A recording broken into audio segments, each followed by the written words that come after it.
Hello bachcho, the question says if the papers of 4 students can be checked by any one of the 7 teachers, then the probability that all 4 papers are checked by exactly 2 teachers is equals to. Options are 12 by 49, 6 by 49, 9 by 49 and 15 by 49. तो यहाँ पे question ये कह रहा है कि 4 students के paper है वो 7 टीचर्स में से किसी भी एक टीचर के द्वारा चेक हो सकता है।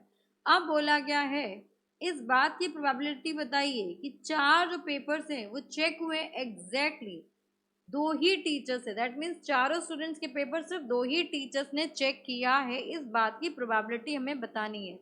तो यहाँ पर इस क्वेश्चन को सॉल्व करने के लिए हम की कंसेप्ट यूज करेंगे।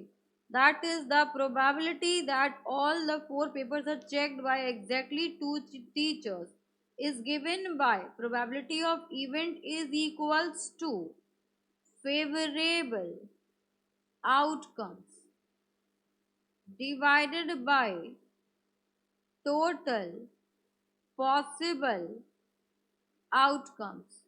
अब यहाँ पे आपका फेवरेबल आउटकम क्या होगा कि फेवरेबल आउटकम ये होगा कि कितने वेज से आपके 4 पेपर चेक हो सकते हैं एग्जैक्टली 2 टीचर्स के द्वारा।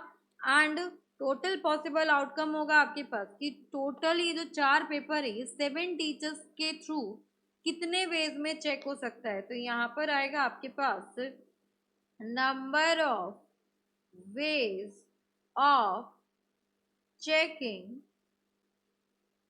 all 4 papers by 7 teachers।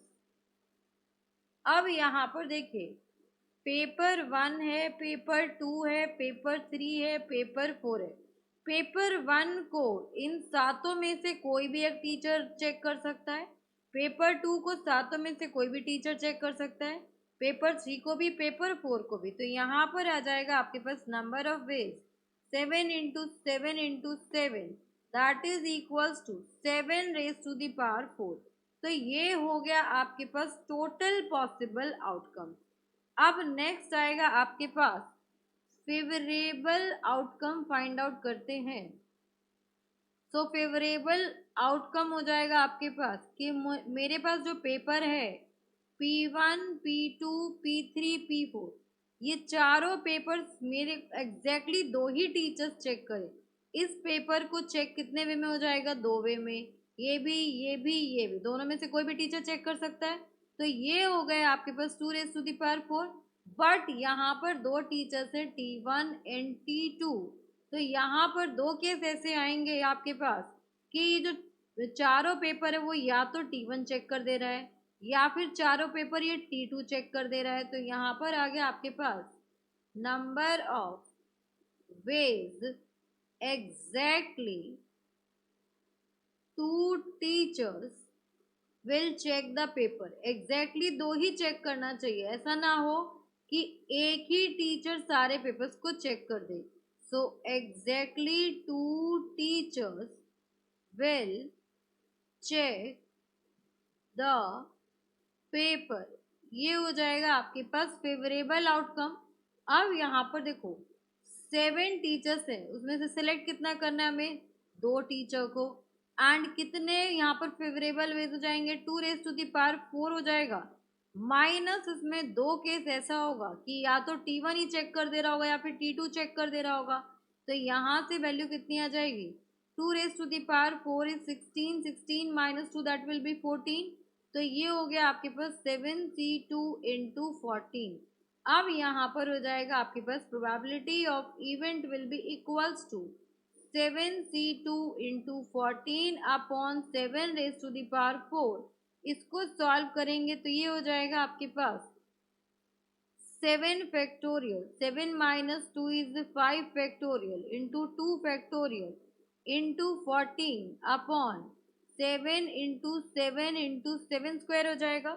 यहाँ पर हम 7 फैक्टोरियल को 7 into 6 into 5 factorial upon 5 factorial 2 factorial is 2 into 14 यहाँ पर 7 इंटू 7 इंटू 7 स्क्वायर। आप जो भी टर्म्स मेरी कैंसिल आउट हो जाएंगे उसे कैंसिल आउट कर देंगे। यहाँ पर देखिए, यहाँ पर 5 फैक्टोरियल से 5 फैक्टोरियल कैंसिल आउट, 7 टू ज़ा 14 से कैंसिल आउट, 7 से 7 कैंसिल आउट। तो यहाँ पर आ जाएगा आपके पास probability of event will be equals to 6/7 square that is 49। तो ये हो जाएगा आपके पास रिक्वायर्ड आंसर 6/49 या फिर 6/7 स्क्वायर। तो यहाँ पर 6/49 है, that is option B. So B is our final answer. Hope you understood it very well. Thank you so much. Best of luck.